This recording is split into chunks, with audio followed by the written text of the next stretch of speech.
तो आज हम नजर डालते हैं भारत के पूर्व प्रधानमंत्री लाल बहादुर शास्त्री जी के जीवन से जुड़ी जानकारी पर। हमारे पास उनके जीवन का एक कह सकते हैं संक्षिप्त विवरण है। ऐसा लगता है कि ये माइंडसेट ग्रो जैसे किसी प्रेरणा देने वाले मंच के लिए तैयार किया गया है। तो आज देखते हैं कि इस तरह का स्रोत शास्त्री जी की कहानी को किस नजरिए से पेश करता है। और उनके जीवन के कौन से पहलू उजागर करता है। ये दिलचस्प रहेगा। अक्सर जो प्रेरणा देने वाले स्रोत होते हैं वो कहानी के कुछ खास हिस्सों पर जोर देते हैं। देखते हैं यहाँ शास्त्री जी के जीवन की कौन सी बातें प्रमुखता से उठाई गई हैं और उनसे हम नेतृत्व के बारे में क्या समझ सकते हैं। तो अगर शुरुआती जानकारी देखो तो उनके जन्म की बात है 2 अक्टूबर 1904 मुगल सराय। साधारण परिवार था। बचपन में ही पिता का देहांत हो गया था और आर्थिक तंगी भी थी। मुझे ये बात काफी स्ट्राइकिंग लगी कि स्रोत उनके कई किलोमीटर नंगे पैर स्कूल जाने का जिक्र करता है। ये वाकई उनके शुरुआती संघर्ष को दिखाता है। अरे बिल्कुल, जबरदस्त संघर्ष। बिल्कुल। और इस तरह के संघर्ष की कहानियां अक्सर, जैसे आपने कहा, प्रेरणा देने वाले मंचों का केंद्र होती हैं। ये उनके दृढ़ निश्चय को तो दिखाता ही है, साथ ही एक तरह से ये अनुभव उन्हें जमीन से जुड़े रखने में मददगार रहे होंगे।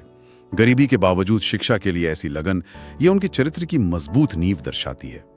बिल्कुल। आगे चलकर विवरण में जिक्र आता है कि छात्र जीवन में ही वे महात्मा गांधी से बहुत प्रभावित हुए और उनके कहने पर असहयोग आंदोलन यानी अंग्रेजी हुकूमत के साथ किसी भी तरह का सहयोग न करने की मुहिम उसमें शामिल हो गए और इसके लिए उन्हें जेल भी जाना पड़ा। यहाँ एक व्यक्ति का आप देखें तो देश के बड़े आंदोलन से जुड़ना दिखता है। गांधी जी का प्रभाव और फिर स्वतंत्रता संग्राम, खासकर जेल का अनुभव, ये सब मिलकर यकीनन उनके राजनीतिक विचारों और इरादों को क्या कहते हैं, पक्का करते हैं। ये केवल भागीदारी नहीं थी, बल्कि मूल्यों को अपनाने की प्रक्रिया थी, जिसे ये स्रोत शायद उनके दृढ़ चरित्र के प्रमाण की तरह पेश कर रहा है। और आजादी के बाद उनकी ईमानदारी और सादगी पर जोर दिया गया है इस विवरण में।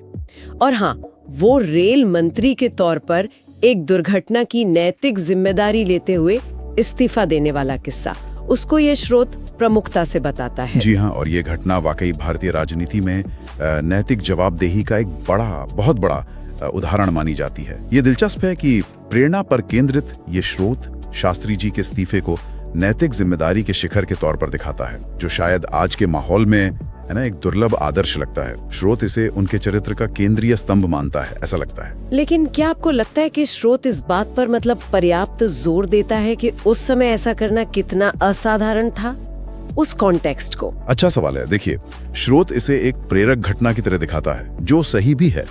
पर आपकी बात सही है, उस दौर के राजनीतिक संदर्भ में इसकी असाधारणता को और उभारा जा सकता था। ये सिर्फ एक घटना नहीं थी, उनके सिद्धांतों का प्रतीक थी असल में। सही बात। फिर बात आती है 1964 में नेहरू जी के बाद उनका प्रधानमंत्री बनना, फिर 1965 का वो मुश्किल भारत पाक युद्ध, उसका नेतृत्व करना, और वो भी ऐसे समय में जब भारत खाद्य संकट से भी जूझ रहा था। और जाहिर है उनका वो मशहूर नारा, जय जवान जय किसान। और ये नारा जय जवान जय किसान, ये सिर्फ एक नारा नहीं था उस वक्त। ये उस समय की जो दोहरी चुनौती थी, सीमा पर सुरक्षा और देश में खाद्य सुरक्षा, उसको सीधे तौर पर संबोधित करता था। इसने सैनिकों और किसानों दोनों का मनोबल बढ़ाया और देश को आत्मनिर्भरता का संदेश दिया। ये एक कह सकते हैं रणनीतिक और मनोवैज्ञानिक मास्टर स्ट्रोक था। बिल्कुल, ये नारा तो आज भी गूंजता है। आज भी। अंत में विवरण उनके कार्यकाल में आत्मनिर्भरता बढ़ाने के प्रयासों का जिक्र करता है।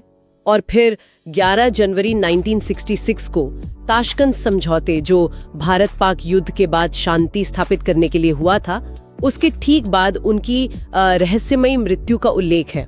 स्रोत का सार ये है कि उनकी कहानी सिखाती है, देश सेवा के लिए पद नहीं, इरादा बड़ा होना चाहिए। निश्चित रूप से उनकी विरासत ईमानदारी, सादगी और राष्ट्र के प्रति समर्पण में है, जैसा कि ये स्रोत भी रेखांकित कर रहा है।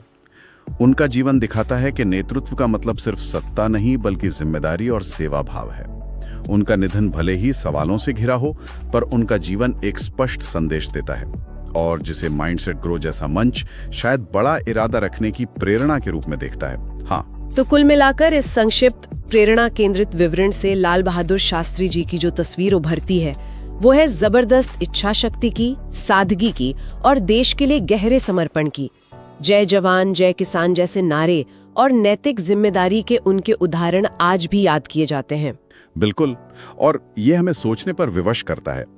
शास्त्री जी ने सादगी और नैतिक जिम्मेदारी के जो मानक स्थापित किए थे, जिनका जिक्र इस स्रोत में है, वो आज के इस जटिल दौर में नेतृत्व के लिए और हमारे अपने जीवन में भी किस तरह प्रासंगिक हो सकते हैं। क्या उन्हें आज भी उसी तरह अपनाया जा सकता है? ये एक सवाल है जो सोचने लायक। Okay, let's go.